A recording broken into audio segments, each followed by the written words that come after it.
They laughed at our weak metal ship. Then we became their worst nightmare.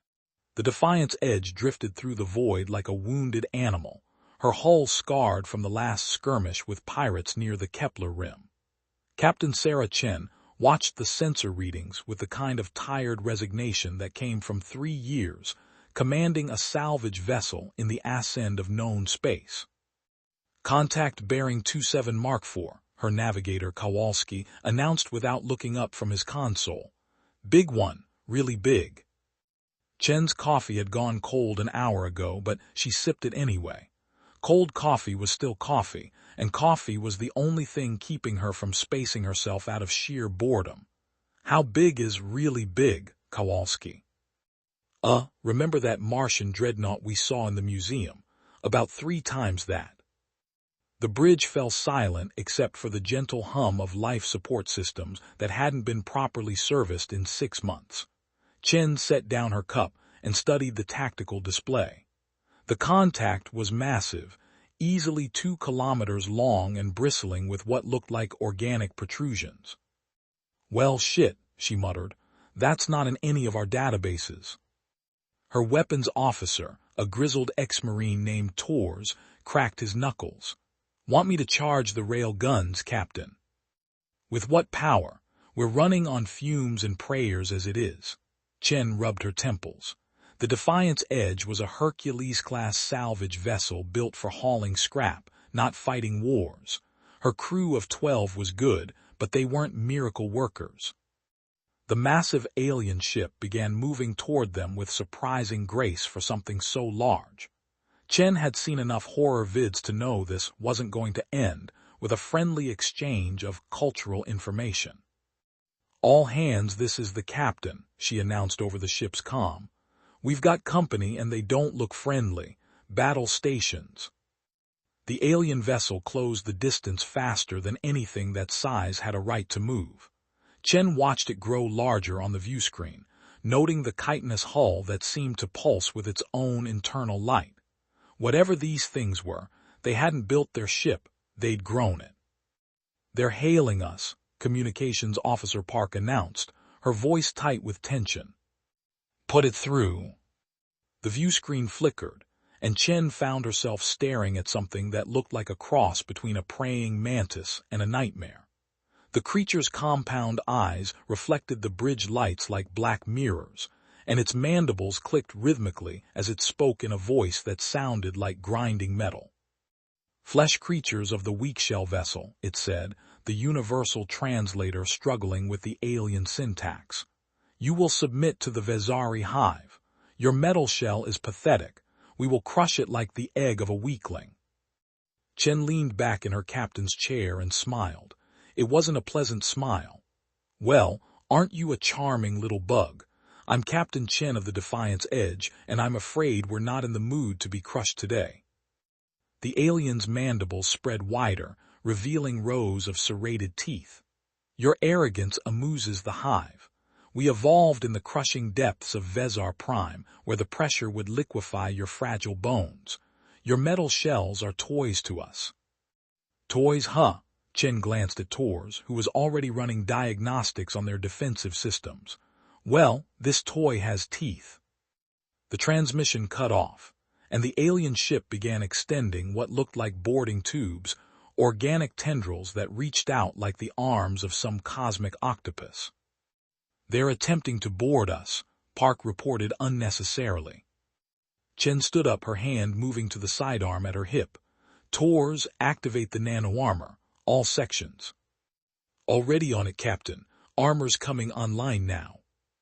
The Defiant's Edge might have looked like a rust bucket from the outside, but Chen had invested every credit she could scrape together into her ship's defensive systems.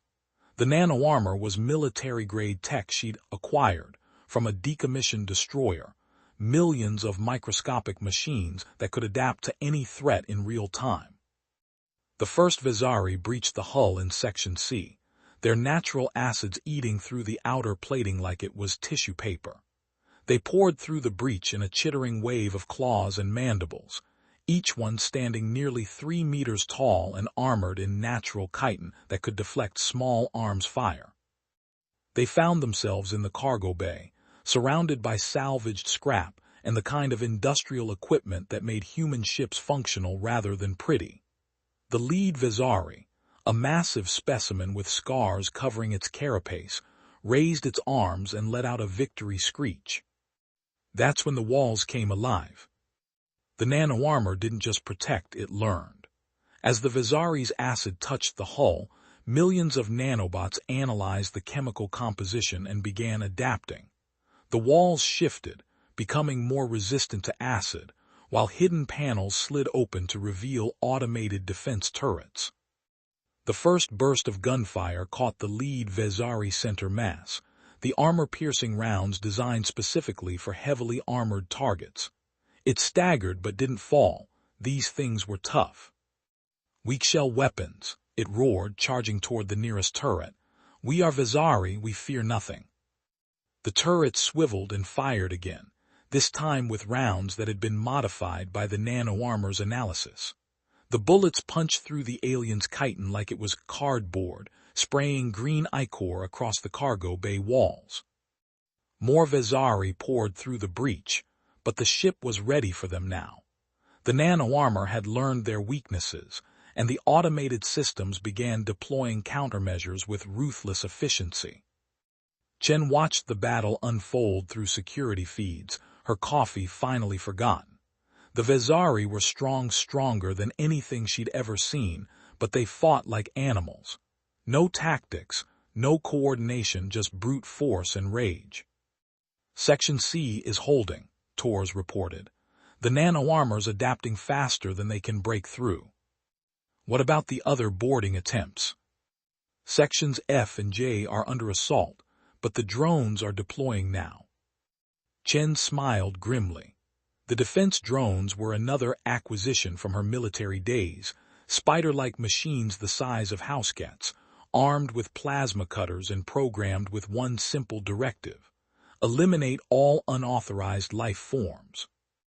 The drones swarmed through the ship's ventilation systems like mechanical locusts, emerging from ceiling panels and maintenance shafts to attack the Vezzari from unexpected angles. Their plasma cutters, designed for salvage work, proved remarkably effective at slicing through alien chitin. In Section F, a group of Vezzari had cornered two of Chen's crew engineers who'd been caught in the wrong place when the boarding began. The aliens advanced slowly, savoring their prey, when the ceiling above them suddenly came alive with mechanical death. The drones dropped like metallic rain, their cutters carving through the Vezzari with surgical precision. Green blood painted the walls as the aliens discovered that their natural armor meant nothing against focused plasma beams. The Vezzari commander, a massive brute with ceremonial scarring across its carapace, found itself alone in Section C, surrounded by the corpses of its warriors. The nano-armor had adapted completely now, the walls themselves seeming to pulse with hostile intelligence. "Impossible," it chittered, its compound eyes reflecting the emergency lighting. "Flesh creatures cannot defeat the hive. We are apex predators." A defense turret emerged from what had appeared to be solid wall, its barrel already tracking the alien's movement. The commander charged, its massive claws extended, but the turret's targeting system had been upgraded with Vezzari movement patterns. It fired once, the round taking the alien's head clean off. Chen watched the commander fall and keyed her comm. "All sections report." "Section C secure," came Tor's voice. 12 hostiles down." "Section F secure," reported Chief Engineer Nakamura. 8 hostiles eliminated. The drones are still hunting stragglers." "Section J secure," added Security Chief Williams. "These bugs didn't know what hit them." Chen nodded, but her expression remained grim. The boarding attempt had failed, but the alien ship was still out there, and she doubted they'd give up easily. "Captain," Park called out, "the alien ship is powering weapons." "Of course it is." Chen settled back into her chair. "Tors, what's our status on offensive systems?" "Rail guns are charged, but we're still running low on power. Maybe 3 shots before we're dead in the water." Chen studied the tactical display. The Vezzari ship was massive, but it was also organic, which meant it had vulnerabilities that traditional warships didn't. Nakamura, what did the nano-armor learn about their hull composition? The engineer's voice crackled over the comm. It's definitely biological, Captain. Chitin-based, but with some kind of metallic reinforcement. The interesting thing is, it seems to be alive, self-repairing. Can we hurt it? Oh, we can definitely hurt it. The question is whether we can hurt it enough. Chen made her decision. Tors, target their boarding tubes. If they can't get to us, they can't hurt us. The Defiant's edge might have been a salvage vessel, but her rail guns were military surplus electromagnetic cannons capable of accelerating projectiles to a significant fraction of light speed. When Tors fired, the tungsten rod struck the alien ship's hull with the force of a small nuclear weapon. The organic material vaporized on impact, leaving a gaping wound in the creature's side. Green fluid blood, Chen realized, began streaming from the breach into space. Direct hit, Tors reported with satisfaction. That's got to hurt. The alien ship shuddered, its organic hull rippling like wounded flesh. But instead of retreating, it began moving closer, its remaining weapons charging with malevolent energy. They're not backing down, Park observed unnecessarily. Chen could see that. The Vezzari ship was wounded but not dead, and now it was angry. Energy weapons, some kind of bioelectric discharge, began lancing out toward the Defiant's edge. Evasive maneuvers, Chen ordered, but she knew it was futile. Her ship was built for hauling cargo, not dancing through space battles. The first energy blast struck their port side, and Chen felt the ship shudder around her. Emergency, klaxons began wailing as hull breaches vented atmosphere into space. Hull breach on Deck 3, Nakamura reported. Emergency bulkheads are holding, but we can't take many more hits like that. Chen's mind raced. They'd hurt the alien ship, but not enough to stop it, and now they were sitting ducks, waiting for the next blast to finish them off. That's when she noticed something on the sensor readings. Debris from the alien ship's wound was drifting past them. Chunks of organic matter mixed with what looked like technology. Nakamura, she called out, can the salvage arms reach that debris? Probably, but why would we want to? The engineer paused. Oh, that's either brilliant or insane. Sometimes there's no difference. Do it. The Defiant's edge extended her salvage arms, massive mechanical appendages designed for grabbing and hauling space junk.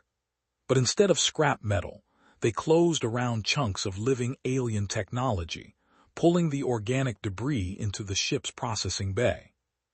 What exactly are we doing with this stuff? Tors asked, watching the alien ship prepare for another attack. We're going to learn, Chen replied. Nakamura, get down to the processing bay and see what the nano-armor can tell us about this tech. The second energy blast struck their starboard side, and Chen felt the ship's artificial gravity fluctuate. They were running out of time. In the processing bay, Nakamura watched in fascination as the nano-armor began analyzing the alien debris. The microscopic machines swarmed over the organic technology, breaking it down at the molecular level and learning its secrets. Captain, he called out over the comm, this is incredible. Their technology is completely biological, living computers, organic weapon systems, even their power sources are alive. Can we use it? The nano-armor is already adapting. It's learning how to interface with their systems. Chen felt a cold smile spread across her face. Then, let's give these bugs a taste of their own medicine. The nano-armor had learned more than just how to defend against Vezzari technology. It had learned how to use it. As the alien ship prepared for its third attack, the Defiant's edge began to change. Organic conduits spread across the hull like veins, channeling power in ways that human engineering had never conceived. The ship's defensive systems merged with alien biotechnology, creating something entirely new. When the Vezzari fired their third energy blast, they found their target had vanished, not destroyed, but cloaked using their own bioelectric camouflage technology. "Impossible," the alien commander hissed, its remaining eyes scanning space for any sign of the human vessel. "The flesh creatures cannot comprehend our technology." That's when the Defiant's edge decloaked directly above the alien ship, her hull now pulsing with the same organic light as her enemy. But where the Vezzari ship was purely biological, Chen's vessel had become something hybrid, part machine, part living organism, and entirely deadly. "Surprise, you overgrown cockroach," Chen muttered and gave the order to fire. The rail guns had been modified by the nano-armor, their projectiles now wrapped in bioelectric fields that disrupted the alien ship's nervous system. When the tungsten rods struck, they didn't just punch holes, they sent waves of neural disruption through the living vessel. The Vezzari ship convulsed like a wounded animal, its organic hull rippling with pain. Emergency biolights flickered along its length as its nervous system struggled to cope with the assault. "Target their command center," Chen ordered. "Let's cut the head off this snake." Tors had never fired weapons like these before, rail guns that thought for themselves, guided by alien instincts and human engineering. The projectiles struck the Vezzari ship's command section with surgical precision, each impact sending fresh waves of neural disruption through the creature's body. Inside the alien vessel, the Vezzari crew found themselves fighting their own ship as its nervous system went haywire. Corridors sealed themselves randomly, atmospheric processors began venting toxic gases, and the ship's own immune system turned against its inhabitants. "The flesh creatures have corrupted our vessel," the alien commander screamed, its voice distorted by the ship's failing communication systems. "How is this possible?" Chen could have explained how human adaptability combined with alien biotechnology had created something neither species could have achieved alone. But she was too busy enjoying the irony to waste time on exposition. The Vezzari ship was dying, its bioelectric systems failing one by one as the neural disruption spread through its nervous system. But Chen wasn't interested in just destroying it, she wanted to capture it. "Nakamura, can we interface with their ship directly?" "The nano-armor is already trying, Captain. It's like, imagine trying to perform surgery on a patient while they're having a seizure. Possible, but tricky." "Make it happen." The Defiant's edge extended new appendages, part mechanical, part organic, that latched onto the alien vessel like parasitic tendrils. The nano-armor began spreading across the Vezzari ship's hull, infiltrating its nervous system and slowly taking control. It was a violation of every principle of space combat Chen had ever learned, but it worked. The alien ship's struggles grew weaker as human technology merged with Vezzari biotechnology, creating a hybrid system that answered to Chen's commands. "We've got control of their primary systems," Nakamura reported, his voice filled with awe. "Captain, this technology, it's centuries ahead of anything we have, maybe millennia." Chen nodded grimly. The Vezzari had underestimated humanity's greatest strength, not their technology or their weapons, but their ability to adapt and learn. They'd expected to crush a weak prey species, but instead they'd handed humans the keys to their own advanced biotechnology. The surviving Vezzari crew found themselves prisoners aboard their own ship, which now responded to human commands. Chen walked through the organic corridors, her boots squelching on the bioluminescent floor, flanked by defense drones that had adapted Vezzari camouflage technology. She found the alien commander in what had been the ship's nerve center, its massive form restrained by bioelectric bonds that the nano-armor had learned to manipulate. The creature's compound eyes tracked her movement with undisguised hatred. "You cannot comprehend what you have done, flesh creature," it hissed. "The Hive will come for you. We are Legion." Chen pulled up a chair, an organic growth that shaped itself to accommodate her, and sat down. Let me guess. You're going to tell me about your vast empire, your unstoppable fleets, your inevitable victory over the weak humans. The alien's mandibles clicked in what might have been surprise. You mock the Hive. I mock stupidity, Chen replied. You came here expecting to crush us with brute force, never bothering to learn anything about your enemy. That's not the behavior of an apex predator, that's the behavior of a bully. She leaned forward, her expression cold. And bullies always underestimate their victims. The nano-armor had done more than just capture the Vezzari ship. It had accessed their databases, downloading centuries of accumulated knowledge about alien technology, star charts, and military intelligence. Chen reviewed the data with growing amazement and horror. The Vezzari Hive was vast, spanning dozens of star systems and commanding fleets that dwarfed anything humanity had ever built. They were apex predators in the truest sense, having conquered or consumed every other species they'd encountered. But they were also complacent. Their technology hadn't advanced significantly in centuries because they'd never needed it to. They simply overwhelmed their enemies with superior numbers and brute force. They're not explorers or innovators, Chen mused, studying the tactical data. They're just very successful parasites. Tors looked up from his analysis of the alien weapon systems. Does that make this easier or harder for us? Both, Chen admitted. They're stronger than us, but they're predictable. They'll keep coming until we're dead or they are. She turned to address her crew, who had gathered in the hybrid command center that was part bridge, part neural nexus. We've got two choices. We can run, try to get this intelligence back to Earth, and hope the military can do something with it, or we can stay and fight. Fight? Park looked incredulous. Captain, there are 12 of us and millions of them. Chen smiled, and it was the kind of smile that had made pirates think twice about attacking the Defiant's edge. 12 humans with Vezzari biotechnology. That's not a crew, that's a plague. They spent the next 3 days learning to use their captured technology, the nano-armor serving as both teacher and translator. The Vezzari ship systems were incredibly advanced, but they were also intuitive, designed to respond to biological impulses rather than complex commands.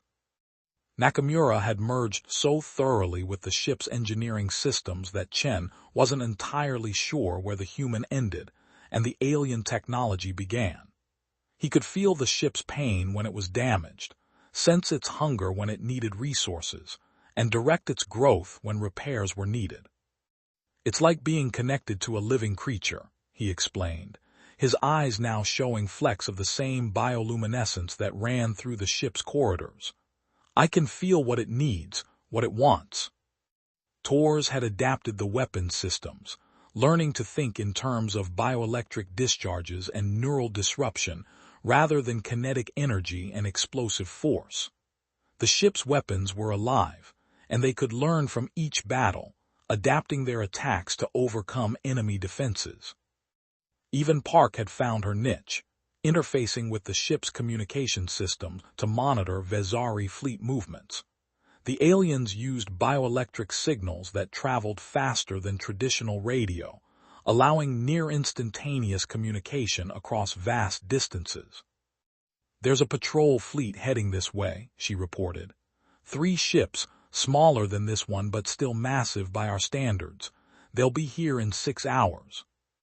Chen nodded. It was time for their first real test. The Vezzari patrol fleet arrived expecting to find the wreckage of a human vessel and the triumphant return of their advanced scout. Instead, they found something that their databases couldn't classify, a ship that was part human technology, part Vezzari biotechnology, and entirely hostile. The lead patrol ship, a sleek Predator-class vessel, opened communications with what it assumed was the captured human ship. Advanced scout vessel, report your status. Why do you not respond to Hive protocols? Chen's voice came back over the bioelectric channels, speaking in perfect Vezzari through the ship's translation systems. "This is Captain Chen of the Defiant's Edge. Your advanced scout is dead. Your ship is next." The patrol fleet's response was immediate and predictable. They attacked with overwhelming force, expecting to crush the hybrid vessel through sheer firepower. They had learned nothing from their advanced scout's failure. The Defiant's Edge met their attack with weapons that thought for themselves, defense systems that adapted in real time, and tactics that no Vezzari commander had ever encountered. The ship moved like a living creature, its bioelectric camouflage making it nearly impossible to target effectively. When the first patrol ship's weapons struck the hybrid vessel's hull, they found armor that had already adapted to their specific energy signatures. The bioelectric discharges that should have crippled human technology instead fed the ship's organic systems, making it stronger. But Chen wasn't content to simply defend. As the battle raged, the nano-armor began deploying a new weapon, viral programs that could infect Vezzari biotechnology and turn it against itself. The microscopic machines spread through space like digital spores, seeking out the patrol ship's bioelectric systems and infiltrating their neural networks. Once inside, they began rewriting the ship's basic programming, turning loyal Vezzari vessels into unwitting allies. The first patrol ship to fall victim to the viral attack began firing on its own fleet, its weapons systems convinced that the other Vezzari vessels were actually human threats. The confusion spread rapidly as infected ships turned on their allies, creating a three-way battle that the hybrid vessel exploited ruthlessly. "Their own ships are attacking each other," Tors reported with grim satisfaction. "The viral programs are spreading faster than they can contain them." Chen watched the battle unfold with cold efficiency. The Vezzari had expected to face human technology, predictable, mechanical, limited. Instead, they were fighting something that combined human adaptability with their own biotechnology, creating weapons they had no defense against. When the battle ended, 2 of the 3 patrol ships were dead, their bioelectric systems corrupted beyond repair. The third had been captured, its crew now prisoners aboard their own vessel as viral programs rewrote their ship's loyalty protocols. Chen stood in the hybrid command center, surrounded by displays that showed the tactical situation with crystalline clarity. The nano-armor had learned from each engagement, becoming more sophisticated with every battle. "Captain," Park called out, "I'm detecting massive fleet movements throughout Vezzari space. They're mobilizing everything." Chen nodded. She'd expected this. The Vezzari Hive operated on simple principles. When faced with a threat, they overwhelmed it with superior numbers. They would keep sending fleets until either humanity was extinct or they ran out of ships. "How long before the main fleet arrives?" "Based on their bioelectric communications, maybe 2 weeks. Chen smiled. 2 weeks was more than enough time to prepare a proper welcome for the Vezzari Hive. They'd underestimated humanity once. She intended to make sure they never got the chance to do it again. The Defiant's Edge began to change, its hybrid systems growing and adapting as the nano-armor incorporated lessons learned from each captured Vezzari vessel. What had started as a simple salvage operation had become something far more significant, the birth of a new kind of warfare that neither species could have imagined alone. In the depths of space, surrounded by the wreckage of alien ships and the promise of battles to come, Captain Sarah Chen prepared to teach the Vezzari Hive the most important lesson in human history. Never underestimate the species that turned scavenging into an art form. The war was just beginning, but Chen already knew how it would end. The Vezzari had given humanity the tools for their own destruction. They just didn't know it yet. Thank you for listening. If you enjoyed this story, consider subscribing for more journeys. Share your thoughts in the comments and stay tuned for the next adventure.